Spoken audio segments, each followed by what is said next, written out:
Start. वादी ने संविदा के विनिर्दिष्ट पालन के संबंध में वाद प्रस्तुत किया गया था।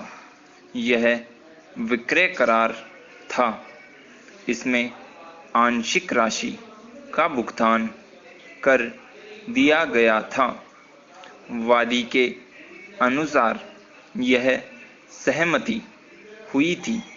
शेष राशि का भुगतान विक्रय विलेख के निष्पादन व पंजीकरण के समय दिया जाएगा।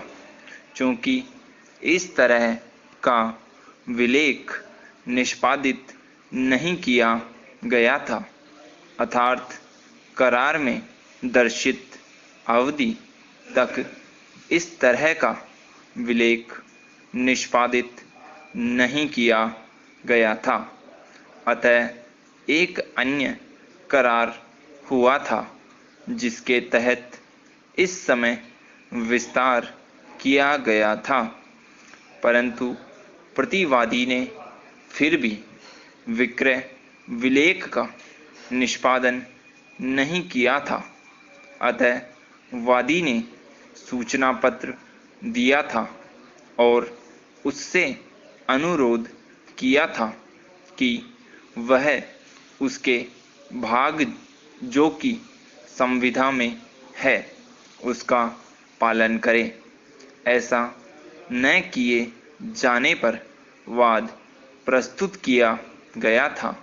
वादी का यह दावा था कि पश्चातवर्ती विक्रय छलपूर्ण है और उसके विक्रय के बाद में अस्तित्व में आई है, अतः पश्चातवर्ती विक्रय अक्रियाशील है।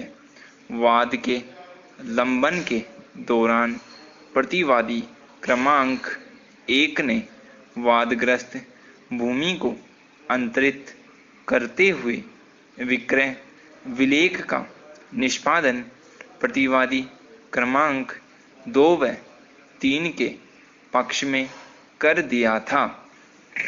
प्रतिवादी क्रमांक 2 व 3 का यह कहना था कि उन्होंने वादी के विक्रय करार के पूर्व ही वादग्रस्त भूमि को क्रय करने का करार किया था और इस संबंध में अनेस्ट मनी का भी भुगतान कर दिया था, अतः उनके पक्ष में किया गया विक्रय पहले का माना जाएगा। इसके अलावा यह भी तर्क दिया गया था कि वादी की स्थिति वास्तव में क्रेता की नहीं है, अपितु उसने प्रतिवादी क्रमांक 1 को कुछ ऋण दिया था और संपार्श्विक प्रतिभूति के प्रयोजन से यह लिखापढ़ी की थी। उच्च न्यायालय ने व्यक्त किया कि मामले में अपीलांट के अधिवक्ता ने यह तर्क दिया है कि अधीनस्थ अपीलीय न्यायालय को संभावनाओं की प्रबलता के आधार पर मामले का निराकरण करना चाहिए था और 2 महत्वपूर्ण परिस्थितियों को विचार में लेना चाहिए थी, जो कि प्रतिवादी क्रमांक 2 व 3 के पक्ष में विक्रय की सद्भाविकता बाबत निष्कर्ष की जड़ में जाती है। विचारण न्यायालय यह देखने में विफल रहा कि क्या प्रतिवादी क्रमांक 2 व 3 के पक्ष में किया गया विक्रय सद्भावी है, क्योंकि कम मूल्य पर पश्चातवर्ती विक्रय किए जाने का प्रतिवादी क्रमांक 1 के लिए कोई कारण नहीं था। परिस्थिति इस प्रकार असंगत तौर पर असंभाव्य स्वाभाविक मानवीय आचरण के है। इसे इस अनुमान के सिवाय स्पष्ट नहीं किया जा सकता था कि प्रतिवादी क्रमांक 2 व 3 के पक्ष में किया गया विक्रय बाद में सोचा हुआ था और उसे वंचित करने के लिए किया गया था।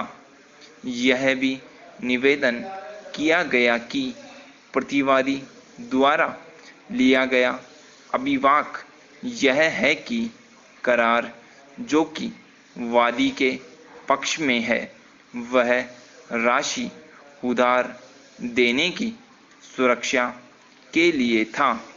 यह भी स्पष्ट तौर पर मिथ्या है।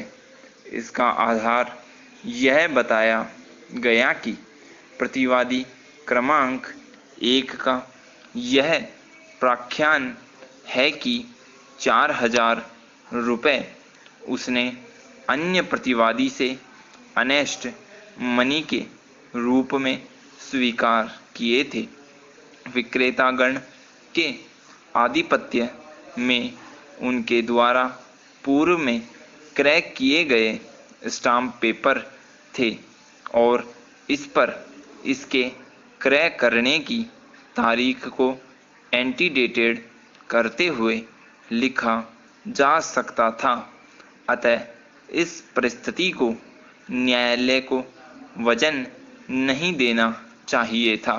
मध्य प्रदेश उच्च न्यायालय ने निष्कर्ष के तौर पर व्यक्त किया कि हमारे द्वारा मामले के पहलू पर विचार किया गया, जबकि अन्यत्र न्यायालयों ने प्रतिवादी क्रमांक 2 व 3 विक्रय किए जाने वाली संभावना के विरुद्ध आचरण के सामान्य अनुक्रम में भार की होने की परिस्थिति पर विचार नहीं किया था। स्टॉप।